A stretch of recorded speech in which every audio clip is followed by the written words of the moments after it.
This is Up Close. I'm Stephen I. Weiss. What changes when a religion gets reformed, and how does a reformed religion stay true to core principles? In this week's episode, I speak to two people, each working on a reform wing of their religions, Islam and Judaism. Rabbi Dana Evan Kaplan thinks Reform Judaism needs to stop being the default denomination of so many Jews and become a choice that requires specific ideas of doctrine and practice. We discuss his book, The New Reform Judaism. But first, Rania Idlibi was a modern American Muslim who had her ideas of her own religion upended by two major factors: Islamic terrorism that challenged her to re-examine Islamic doctrine, and the experience of raising children and all the questions they had to ask her. Her book is Burqas, Baseball, and Apple Pie. Not to put too fine a point on it, but you pretty much want to have, in the same way that Jews have Reform Judaism, you want Reform Islam. Very much the case. I'm very much inspired by the religious Jewish movement and its American manifestation. There are certain truths that are universal and eternal to Islam. It's sort of the justice that all Muslims seek. But I think that as all religions, we very much, at the end of the day, the cultures and the context and the environment can impact the way we worship. I remember once being in California and looking at the balcony, and there was this Muslim bride in her full white regalia and the imam in front of them with a beach scene, and she was strapless. And if that's not American Islam, I don't know what is. And I think that at the end of the day, whether it's the way progressive temples have stopped the segregation of men from women, and today American Muslim women are also asking to enter the mosque through the front door. So these are things that we just necessarily, by being American, take on culturally. And it's not just you in this movement. Your role, you wrote a book with a Jewish and Christian woman after 9/11, the Faith Club, and went on tour and found that you perhaps had somewhat more to learn about Islam in order to respond to some of what you heard. But you've also got some people with you on this journey, some scholars that you're attaching yourself to.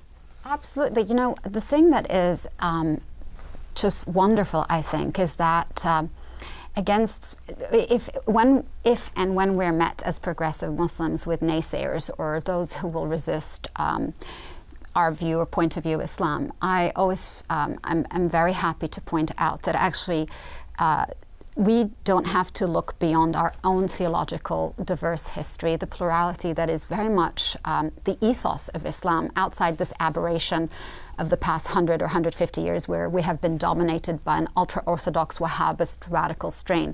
So in a sense, it's almost reconnecting. That's why I'm a little bit reluctant to sort of use the word reform. If reform means rediscovering what has always been the truth within the faith, that plurality, the diversity of worship that has always been available to us theologically as Muslims, that somehow we have lost touch with for diverse reasons, then yes.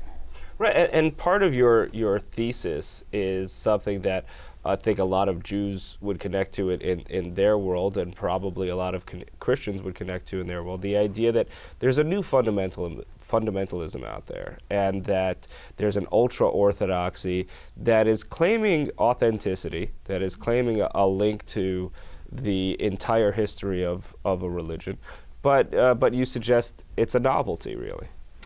I think so, and I think that I like to say that this orthodoxy and the tension between orthodoxy and spirituality, or the diversity and plurality available to all faith tradition, isn't exclusive to Islam. It's something that it exists, and there are many who are within various faith traditions who'll tell you, if you don't practice this ritual this way or that way, then you are not a Muslim, or you are a lesser Muslim, or you don't qualify. And my journey, and I speak for myself at the end of the day, is that I have been empowered by the knowledge that through my research and my readings. And my knowledge is that that ain't the case, that the fact is ultimately it's only God who can be the judge of your faith. What is the Islam that you think should be dominant? I'm not a theologian or a scholar. I'm a mommy, and this story is very much about someone who was very confused and very much had her hands tied behind her back, not knowing what to say to my kids, who brought very challenging questions home.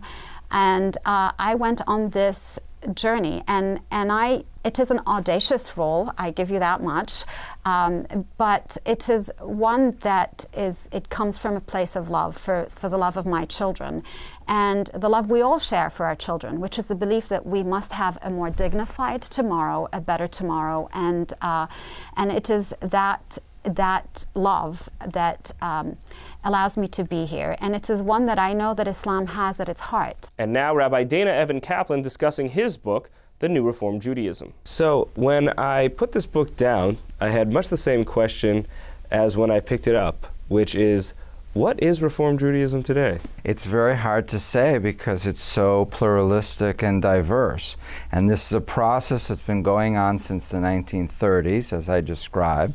And we've hit the point where we have to decide, in my view, what we are. What's interesting is that in the book, The New Reform Judaism, it's mostly about the history of Reform Judaism leading up to today. And then in your conclusion, you mostly point out the wealth of contradictions that exist in Reform Judaism.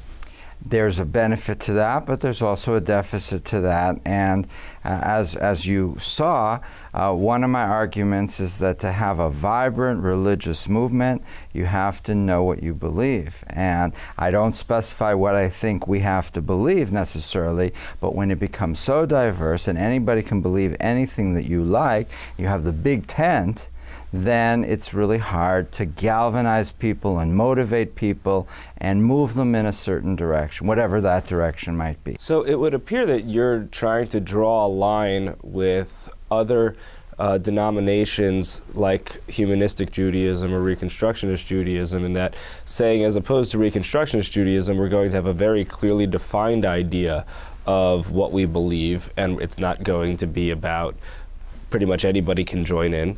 And that as distinct from humanistic Judaism, there is going to be a lot more about practice, a lot more of what must be practiced. And as you saw, I do spend a lot of time talking about examples where we may or may not be able to accept these groups. And the three examples I have in one particular chapter is the Jews, and the Messianic Jews, and the humanistic Jews. And I think that we all agree that Messianic Jews are outside of the parameters of what we can accept as Reform Judaism, clearly.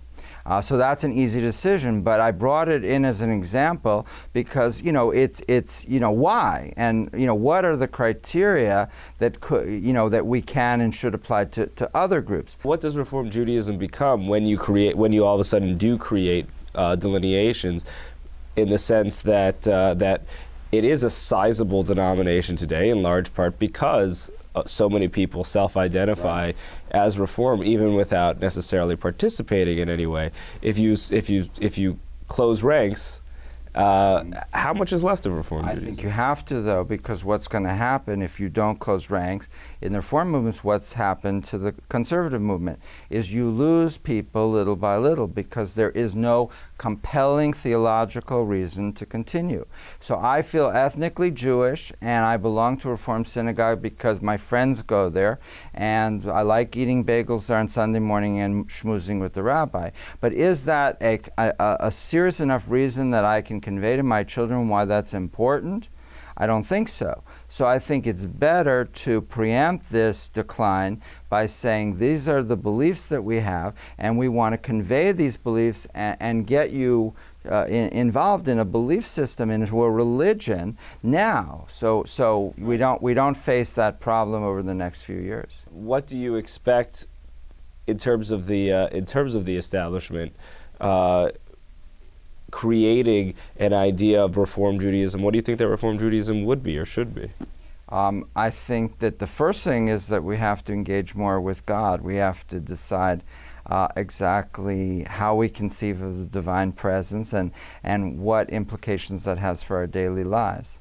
And I think that that will help us become a more deeply religious group. We want to be a religion and a vibrant American religion.